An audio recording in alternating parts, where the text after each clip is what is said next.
Hi everyone. We're towards the end of Masechet Sotah, and in page 48, there is a sentence that the Gemara says, like, as by the way, mentioning first Nevi'im and latter Nevi'im. And underneath that sentence lies a very important agenda that Chazal, the sages, had towards their own way of learning, and for the fact that there's no more prophecy, and where is their legitimacy of learning comes from.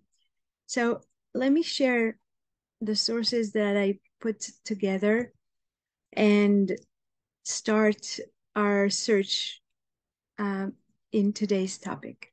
So the latter prophets, who are they and what's the story? The sentence in the page of Sotah Memchet Amud Bet says the following. Amar Rav Nachman bar Yitzchak. Rav Nachman bar Yitzchak said, who are the early prophets? Okay, the Gemara mentioned early prophets. And by using the word early, we understand that there are early prophets and latter prophets. So Rav Nachman bar Yitzchak said, who are the early prophets? This term early prophets serves to exclude Chagai, Zechariah, and Malachi. In other words, to know who are the Nevi'im Rishonim, you need to know that it's everyone, every Nevi in the Torah except for Chagai, Zechariah, and Malachi, because Chagai, Zechariah, and Malachi are the latter prophets, Nevi'im Achronim. And what is the difference between Nevi'im Rishonim and Nevi'im Achronim? From the time when Chagai, Zechariah, and Malachi died, the divine spirit departed from the Jewish people, as these three were considered to be the last prophets. So he doesn't tell us what is the difference between the first prophets and the latter prophets, but it does tell us, the Baraita tells us, that when they died, there was no more divine spirit on the Jewish people. In other words, people could not get Ruach HaKodesh in order to get ideas and messages from God and give them to the people. Now that's very interesting, because you don't tell me what's the difference between Chagai, Zechariah, and Malachi and the first prophets, but you do tell me that they are considered an end of an era. And what is the difference between the three of them and the rest of the Nevi'im? Because if you call them something different, Nevi'im Achronim, that means that they're different than the first Nevi'im. Okay, this sentence, by the way, is mentioned in different Gemarot and in different Midrashim. It repeats itself. But in the Masechet, in the small tractate of Masechet Avot de Rabbi Natan, the Midrash tells us something else, and he says the following: Chagai, Zechariah, and Malachi received from the prophets. The men of the great assembly received from Chagai, Zechariah, and Malachi. That's very interesting. In other words, not only do we call them Nevi'im Achronim as opposed to Nevi'im Rishonim, but there are a separate link in the giving of the Torah, in the chain of Masoret. If they were like Nevi'im Rishonim, we wouldn't have to say that they received from Nevi'im. So, why do we call them Nevi'im if they're not Nevi'im? And what kind of Nevu'ah did they have that differentiate them from Nevi'im Rishonim? But we definitely can see that they are a group as of themselves.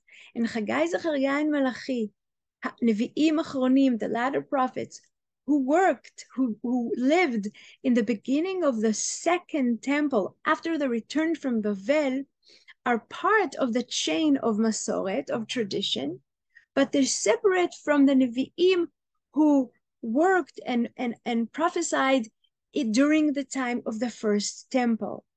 What was the difference? There are many ways of understanding it, but the main idea is that the level of the prophecy of the first Nevi'im, that we all know them by name, Yeshayahu, Yechezkel, Yirmiyahu, Hosea, Micha, Amos, etc., a lot of them in the book of Trei Asar, they had prophecy, period. They had a prophecy that they received from God through a dream, through a vision, and gave it to the people. Chagai, Zechariah, and Malachi, them being prophets is different. Their prophecy is not as apparent and clear as the first Nevi'im.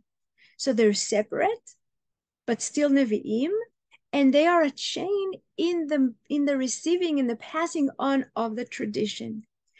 And they were the link between the age of the prophets to the age of the Great Assembly. The Great Assembly definitely has no prophecy. And as it was said in the Gemara, there is no more divine spirit. The divine spirit departed from the Jewish people. And we're moving to a different stage where we are relying on people and their wisdom. Anshe HaKnesset HaGdolah, there are people, and we rely on the wisdom. And with this we're being introduced to the tension that Chazal are feeling in terms of about their own learning. They have no prophecy. There is Bat Kol, and maybe some people have Ruach HaKodesh, but still we derive our learning and understanding from ourselves, from our sechel, from our brain, from our understanding, from our feelings maybe. It's from the people, it's from human acting, human efforts, and not from prophecy. And it is very interesting to see that the Rambam, in the introduction to Mishneh Torah, the Yad HaChazakah, when he recites the link or the list of people who received from whom, when he gets to the end of the first temple, he says the following: Tzefaniah, the Navi Tzefaniah received the tradition from Chavakuk and his court, the Navi that lived before him. And Jeremiah, Yirmiyahu, and Navi received the tradition from Tzefaniah and his court. And Baruch ben Neriah received the tradition from Yirmiyahu. And here what the Rambam is doing, he's saying the tradition that stopped being passed on from prophets to prophets, but from prophets to sages, started already during the time of the first temple through Yirmiyahu. Because Yirmiyahu is teaching not another prophet. He teaches Baruch ben Neriah, who was his scribe and was a very important, very smart person. And Baruch ben Neriah is the one, says the Rambam, that taught Ezra. Ezra and his court received the tradition from Baruch and his court. And Ezra Sofer is the one that lived during the time of these three latter Nevi'im, Chagai, Zechariah, and Malachi, and he was the head and the first of the men of the Great Assembly. So the linking of the Great Assembly with the prophets is being done through Yirmiyahu to Baruch ben Neriah, to Ezra Sofer, to the Great Assembly. Now, what do we see here? We don't hear about Chagai, Zechariah, and Malachi. The Rambam includes them in the people, in the men of the Great Assembly. We continue in the Rambam. The members of Ezra's court are referred to us as Anshe Knesset HaGdolah, and they included Chagai, Zechariah, and Malachi from the Nevi'im Achronim that are the end of Trei Asar, but it also includes people from Ktuvim like Daniel, Hananiah, Mishael, Azariah, Nehemiah ben Chachaliah, Mordechai the linguist, Zerubbabel, and many other sages, 120 elders in all. In other words, for the Rambam, Chagai, Zechariah, and Malachi are not a different loop and a different part of the chain from Nevi'im Rishonim to Anshe Knesset HaGdolah, but they are included in Anshe Knesset HaGdolah. Fascinating. Now we go back to the Talmud and we see that Chachamim in the Talmud trying very hard to connect their learning and their tradition to the last link before them, who are not only Anshe Knesset HaGdolah, but also Chagai, Zechariah, and Malachi, were still considered as Nevi'im, not Nevi'im as the first one, but still Nevi'im. And for example, in Masechet Rosh Hashanah, We hear Rabbi Simai, who testified in the name of Chagai, Zechariah, and Malachi about 2 months of Adar in a leap year. In other words, we have an halacha in terms of the leap year that we received, far in the past from Chagai, Zechariah, and Malachi at the beginning of the second temple. And the Masorah is that if their members of the court wish to make them both full, they may do so. And if they want to make one short and one long, they may do so. And if they want to make make both of them short, they may do so. And if one full and one short, they may do so. But it's important for the Gemara to say that what we are doing is continuing the Masoret. And we continue the Masorah and the teaching and the learning that we got from the last period, which is Chagaz, Zechariah, and Malachi, that gave it to Anshe Knesset HaGedolah, that gave it to us, Chachamim, during the time of the Mishnah and later in the time of the Talmud. And another example, and this is from Megillah, Rabbi Yirmiyah said, and some say that it was Rabbi Yechia bar Abba who said the Aramaic translation of the Torah was composed by Onkelos the convert based on what he learned from Rabbi Eliezer and Rabbi Yoshua, who lived at the 1st century AC, but the Aramaic translation of the prophets was composed by Yonatan ben Uziel, who lived in the 1st century BCE, and he is basing his translation on the tradition going back to the last prophets, Chagai, Zechariah, and Malachi. And I'm going to skip that example and go straight into the next level. The next level is in Seder Olam Rabbah, because that Midrash is saying that after Alexander Mokdon, who started the Hellenistic period in the land of Israel around the year 332 BCE, up till his time, we had prophets who were prophesied with Ruach HaKodesh. But after that period, then we're entering a new area. So first I want to say that this Midrash is pushing further the period of time in Am Yisrael when we didn't have prophets, because it didn't end at the time of Chagai, Zechariah, and Malachi at the beginning of the second temple. It moved. It was a longer period, and it lasted till Alexander Mokdon, for 12 years after Alexander Mokdon came to the land of Israel. And after that period, then the Spirit, the Ruach HaKodesh left Nevi'im. And what did we do then when we didn't have Ruach HaKodesh? The Midrash quotes, Mikan va'elach, from now on, what shall we do? Hat oznecha ushma divrei chachamim. Incline your ear and listen to the words of the sages. Pay attention to my wisdom through their wisdom. In other words, no more prophecy, no more Ruach HaKodesh. Doesn't matter when, the concept's still the same. We're now on are listening to the words of the sages. We are listening to wisdom that come outside. It come, from the learning of the sages.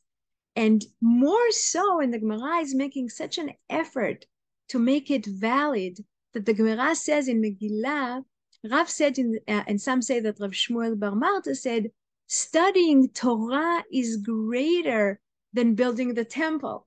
Now, of course, that studying Torah is greater when the temple is no longer there. If it's greater than the building of the temple, of course, it's greater when we don't have the temple anymore. And how did he learn that? A proof of this is that for a long time, for as long as Baruch ben Neriah was alive in Bavel, Ezra, who was his disciple, did not leave him and go up to Eretz Israel to build the temple. Yeah, we saw the Rambam with the linkage, and here the Talmud is saying Ezra had to learn from Baruch ben Neriah, who learned from Yirmiyahu.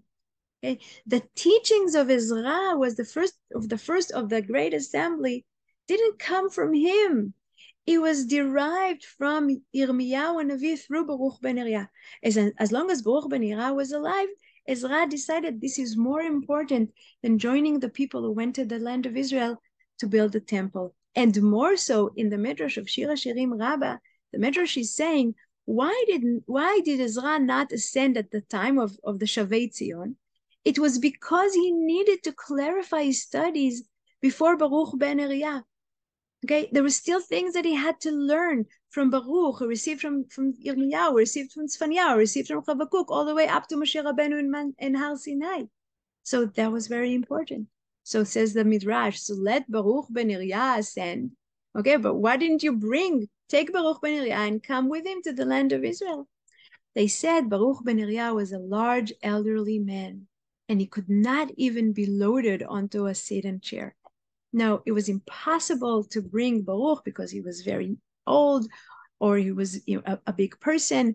Now, chronologically, it doesn't really work that Baruch ben Neriah, the scribe of Yirmiyahu, is still alive 70 years after the destruction. But it's the message that's important, that it was important to learn all the Torah that he could from the last receiver and giver, and then come to the land of Israel. And I want to end with the more famous Gemarot in Baba Batra. And there, Rav Avdimi is saying something even more extreme, let's say. Rav Avdimi from Haifa says, from the day that the temple was destroyed, prophecy was taken from the prophets and given to the sages. Now, does he talk about the first temple? We know that there were prophets after the destruction of the first temple in the beginning of the second temple, Chagai, Zechariah, and Malachi. So does he mean, does he talk about the second temple, the destruction of the second temple? Maybe. But what he says is the important. Prophecy was taken from the prophets and given to the sages. Don't think that there's no more prophecy and the sages are learning everything through their wisdom. They have some sort of prophecy when they decide halacha, when they speak about values, when they give advice. And the Gemara continues and say, wait a second, if you tell me that prophecy was given to the sages in order to say that they're not less than prophets, you are telling me, is that to say that a sage is not fit to be a prophet, or prophecy is above being a sage, above wisdom? And the Gemara explained, this is what the Rav Avdimi is saying. Even though prophecy was taken from the prophets, it was not taken from the sages. No. Sages are still higher than prophets. They have both their wisdom and some sort of prophecy when they learn the Torah. And Rav Ameimar is saying the famous quote, a sage is greater than a prophet. Chacham adif minavi. Now, is Chacham adif minavi mean that he's greater than a Navi, or that he's better than a Navi, or maybe today we are better off with Chacham than a Navi? Okay, but he's quoting a pasuk from Tehillim, and a prophet has a heart of wisdom. Navi levav chokmah, as a heart of wisdom, to say that the Navi has a heart of wisdom. Without the heart of wisdom, he couldn't be a prophet. But the Chacham, who definitely have a heart of a Navi, also have prophecy, and therefore we shouldn't think that we live, in a period when there's no nevuah, and now we cannot understand or learn the words of God. Yes, we can, and more so in Masechet Shabbat. We hear that the divine presence only rests upon a person who is wise, mighty, wealthy, and tall. Okay? And the wise, Chachamim are thinking about themselves and say, we have that. And therefore, we can have the divine rest upon the sages. And if you are a Chacham, and if you're learned, you can definitely derive the words of God from the Torah and teach it to future generations, and understand the Torah even though there's no prophecy. And Ruach HaKodesh, Chacham adif minavi.